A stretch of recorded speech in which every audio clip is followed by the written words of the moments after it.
Assalamualaikum warahmatullahi wabarakatuh. Tuan-tuan dan puan-puan dirahmati Allah Ta'ala sekalian, insya-Allah kita sambung lagi untuk siri refleksi 30 juzuk Al-Quran. Kita sudah pun hampir-hampir untuk mengakhiri uh, juzuk-juzuk terakhir Al-Quran hari ini. Insya-Allah kita akan masuk juzuk 28.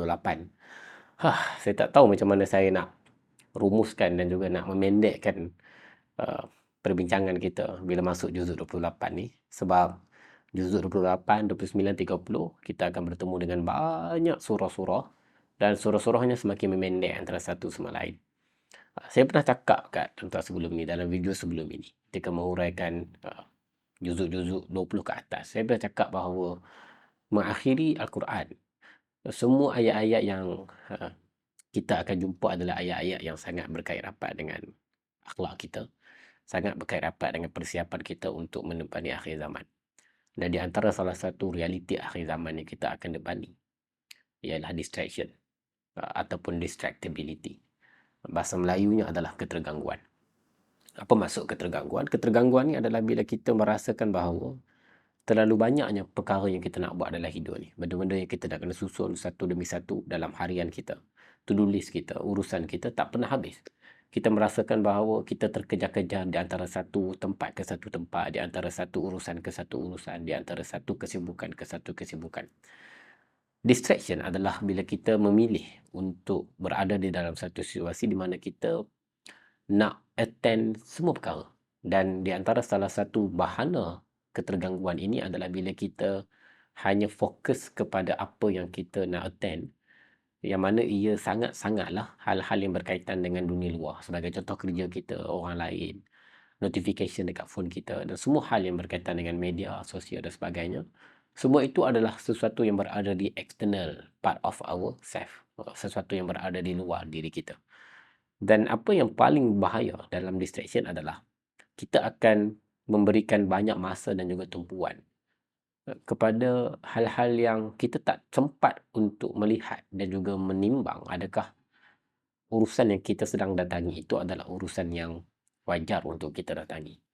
Masuk ke juzuk 28 ni tuan-tuan, Allah dedahkan kepada kita beberapa distraction. Ini bukan lagi soal dosa besar ataupun dosa kecil. Adalah sedikit tuan sentuh dalam Mujadalah ni, dalam surah Mujadalah pasal zihar dan sebagainya. Selepas tu, the essence of the surah-surah yang ada selepas ni, semuanya sangat berkait rapat dengan the reality of the end of the end of the world ataupun realiti akhir-akhir zaman ni. Di antara perkara yang paling bahaya dan juga paling mengganggu kita adalah dunia akhir zaman ni adalah dunia yang akan menawarkan kita ruang untuk kita berdebat. Mujadalah sebenarnya adalah datang daripada perkataan jadalah. Jadalah ni maksudnya debat. The arguments, the question and answer. Dan mujadalah ni merujuk kepada perempuan yang bersoal jawab. Tetapi the intipati, surah ini sebenarnya adalah tentang perdebatan. Dan Tuhan, selepas Tuhan bercerita tentang hukum, keseluruhan dan juga dominasi surah ini sebenarnya banyak tentang akhlak. Allah beritahu dekat kita macam mana orang-orang yang sangat-sangat sibuk ni dengan berdebat ni, dengan berbisik-bisik dengan orang lain, sibuk pasal orang lain, semuanya ada dekat dalam surah ni. Saya bagi contoh, antara salah satu ayat yang kita akan baca pada ayat 10, Allah sebut, innaman najwa minasyaitan. Allah gambarkan dalam beberapa ayat ini adalah tentang orang-orang yang suka berbisik-bisik. Dia suka menyampaikan berita kepada orang lain. Najwa ni adalah satu tindakan di mana kita suka menyampaikan berita dalam keadaan kita tak nak orang lain dengar. Dalam bahasa yang mudah kita sebutlah tuan-tuan, gosip. Kita suka bercakap tentang orang lain. Kita suka menyampaikan berita tentang orang lain kepada orang lain, kepada orang lain, kepada orang lain. Dan Allah sebutkan bagaimana orang-orang yang beriman. Kalau kamu nak bisik, Allah kata, kamu kena bisik untuk sesuatu yang kebajikan. Bukan sesuatu yang merobohkan ataupun menceroboh. Apatah lagi perbuatan itu derhaka di sisi Rasulullah SAW.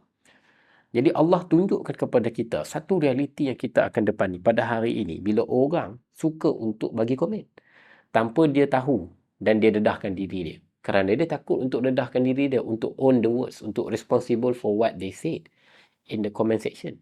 Mereka takut untuk mendedahkan diri mereka. Dan budaya itu adalah najwa. Innaman najwa minasyaitan. Innaman najwa minasyaitan. Ini adalah budaya yang dia suka untuk berbisik-bisik kerana dia tahu bahawa orang dengar cakap dia. Dan semua yang dibisikkan itu adalah sesuatu yang sangat-sangat teruk. Maka Allah sebut terus, antara salah satu tindakan berbisik itu, antara salah satu keburukannya adalah tindakan itu adalah bahagian daripada tindakan-tindakan syaitan. Jadi Allah samakan terus karakter dan juga sikap orang yang suka berbisik ni. Lepas tu, Allah dedahkan kepada kita bagaimana sikap-sikap orang beriman pula. Jadi kalau kita ni nak mengelakkan diri kita daripada menjadi orang yang uh, sibuk tentang orang lain, sibuk bercakap-cakap tentang orang lain, sibuk bercakap-cakap tentang perkara yang tidak memberi faedah kepada kita, kita nak kena buat apa?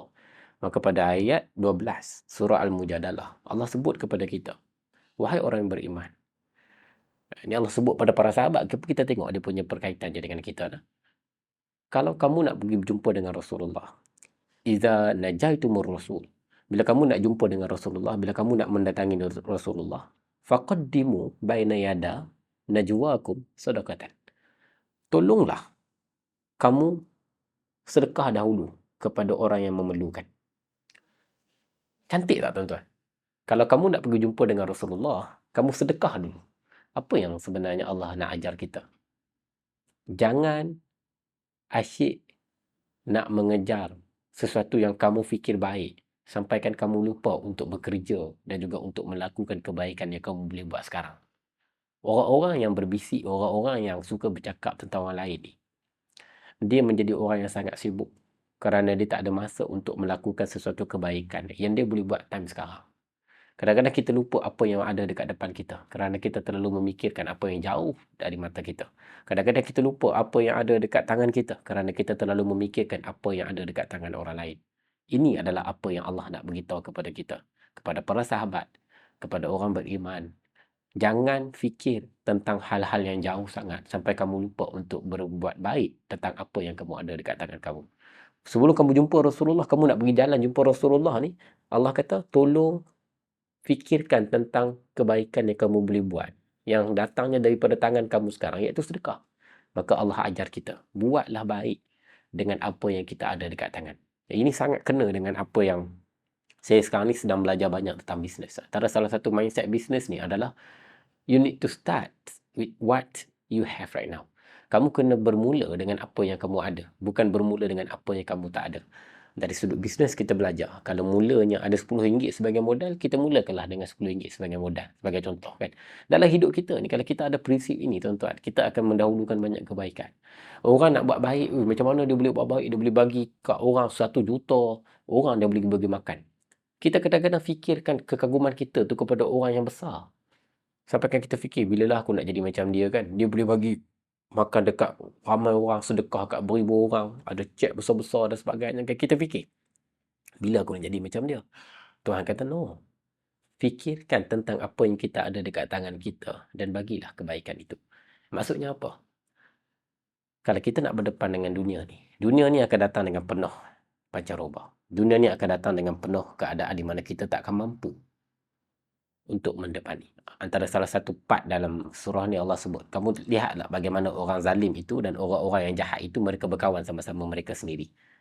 Mereka sangat karib dengan kaum-kaum yang sama perangainya. Jadi dunia pada hari ini mendatangkan kepada kita, kalau geng-geng yang jahat, mereka mungkin berkawan dengan orang-orang yang jahat. Kalau mereka tu adalah orang-orang yang sebegini, mereka berkawan dengan orang-orang yang sebegini. Kamu akan melihat itulah yang ada dekat dunia akhir ini. Kita nak kena buat apa? Kita kena memikirkan tentang apa yang kita boleh bagi dekat orang yang di sekeliling kita. Sebab itu yang paling penting adalah tindakan yang kita boleh buat sekarang. Bukan tindakan yang kita impikan. Bila kita nak buat, hanyalah bila kita dapat sesuatu. Jangan meletakkan impian untuk melakukan kebaikan pada hal-hal yang akan, pada masa yang akan datang. Sebaliknya, mulakanlah kebaikan itu sekarang. Kalau kita ada duit sedikit, kita sedekah. Sebagai contoh, Allah sebut macam tu kepada para sahabat. Dan para sahabat tak kaya semua. Sedekatan ni adalah satu keadaan di mana kita menjadi orang yang memberi dengan apa yang kita ada sahaja. Start works now. Start works with what you have. Bermulalah sekarang dan bermulalah dengan apa yang kamu ada. Itu kita belajar banyak daripada juzuk 9, juzuk 29 tuan-tuan. Billahi taufiq wal hidayah. Assalamualaikum warahmatullahi wabarakatuh.